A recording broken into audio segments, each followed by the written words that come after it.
नमस्कार. रेशीम गाठ चॅनलवर तुमच्या सगळ्यांचं स्वागत आहे. सोमवारचा उपाय असा विशेष उपाय ज्याने आपल्यावरती शिवशंभू यांची भरभरून अशी कृपा होणार. शिवशंभूंना आपण सोमवारी एक भेटवस्तू द्यायची आहे. दरवेळेला आपण त्यांच्याकडेच मागतो, आज त्यांनाही भेटवस्तू द्या. भेटवस्तू द्यायची म्हणजे काय, तर डमरू भेट द्यायचं.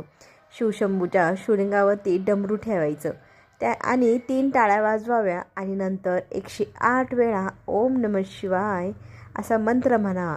असं केल्याने आपल्यावर त्यांची कृपा, सगळं काही प्रसन्नता आपल्याला प्राप्त होईल. आपल्या आयुष्यात सुख समाधान वर्षभर नांदेल आणि हा श्रावण संपला तरी त्यांची कृपा आपल्यावरती भरभरून अशीच राहणार. त्याच्यासाठी आपण श्रावणाचे ह्या सोमवारी हा उपाय नक्की करायला हवा, तो म्हणजे डमरूचा. शिवलिंगावरती डमरू ठेवावे, 3 वेळा टाळ्या वाजवावे आणि 108 वेळा ओम नमः शिवाय म्हणावे. अगदी छोटासा उपाय तुम्ही सगळ्यांनी नक्की करा. चला तर मग पुन्हा भेटू नवीन उपायासोबत. धन्यवाद.